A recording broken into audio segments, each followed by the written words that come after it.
Hi there, this is Dan Wampler, and before we get started, I wanted to see if you would do me a favor and subscribe to my channel. I'm attempting to make this channel viable. The only way I can do that is by adding subscribers. So if you continue to subscribe to my channel, let's try that again.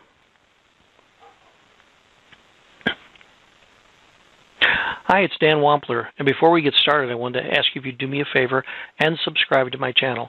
I'm attempting to make this channel viable. In order to do that, I have to add as many subscribers as possible. So before you leave, take a second, click the subscribe button. If you want to give me a thumbs up, you want to give me a comment, I'd appreciate that also. What we're going to talk about are polar images.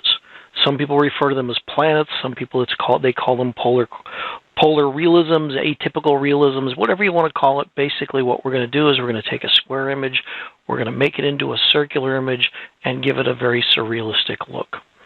The way we do this is very simple, and I'm going to walk you through it. We're going to use this image here. This is an image made in Masai Mara, Kenya, with a 590 infrared camera.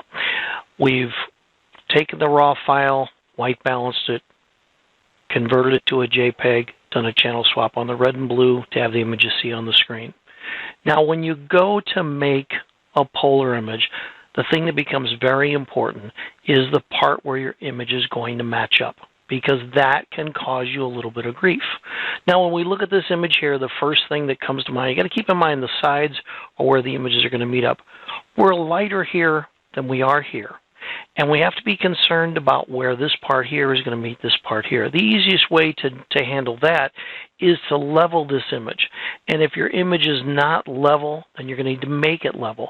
If you have an area that sticks up very high, you may want to consider cropping before you go through it. What I'm going to do in this particular circumstance before I go any further is I'm going to turn around and try and lighten this area up here so that where they meet will hopefully meet up better. Now, I know from experience I don't want a large amount of sky in my polar image because I don't have a large amount of ground here. I don't want to end up with a little tiny area inside with a large amount of sky. So what I'm going to do is I'm going to crop this down, sort of like making it into a panoramic image. I'm going to leave a little bit of sky. I'm going to leave all the ground in there. I'm just going to turn around and I'm going to say crop. Now, I'm going to take myself, create a new canvas. It's going to be a blank canvas. It's going to be a square canvas. And then what I'm going to do is I'm going to grab my image. I'm going to drag it on to my new canvas. Let's put this up here and get this out of the way. Now, just going to get that in the center for a moment. Next, I'm going to go into image rotation, and select Flip Canvas Vertical. Now, this is where it becomes very, very important. I'm going to take this to the top.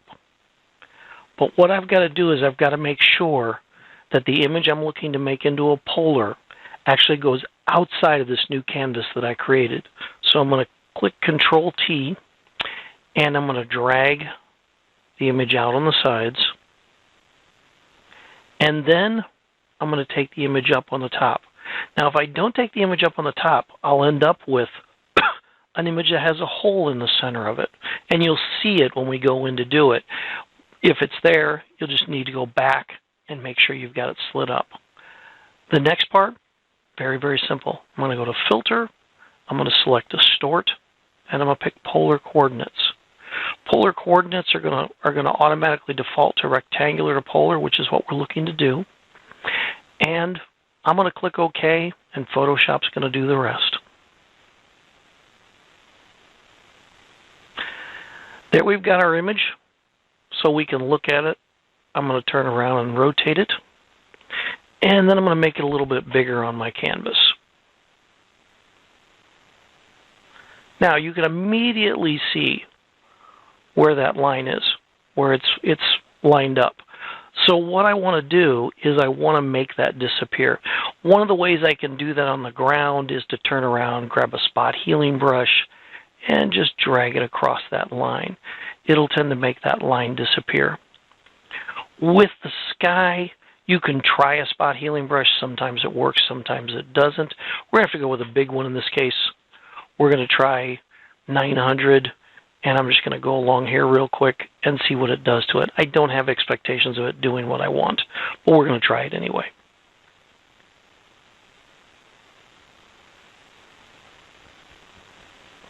What I'll more than likely end up doing is grabbing a clone tool. See, now it went right outside there. Did not do anything that I wanted, so I'm going to turn around and undo that. I'm going to grab myself a clone tool, and what I want to do is I just want to get rid of this straight edge. I want it so it doesn't catch my eye. So I'm going to go in here, and I'm going to sample some areas, and I'm going to go in and try and make it so that it goes away. I want chaos. I don't want order, because order draws your attention. Chaos looks more like real life. Probably one more time right in there. Now then, I've got my image that I've turned into a polar reality. One of the other things you're going to find, if you watched one of my other videos that showed you how to make mirror images, is that mirror images will also make for a really nice polar image. I've got this one here. I'm going to go back to that empty canvas, turn that off. I'm going to grab this mirror image. I'm going to drag and drop it in. Then I'm going to do the same thing I did earlier, which is I'm going to go to Image, Rotation, Flip Vertical. I'm going to drag it up to the top. And remember, like I said, we're going to make it bigger. We're going to leave some space on the left, some space on the right, and some space at the top.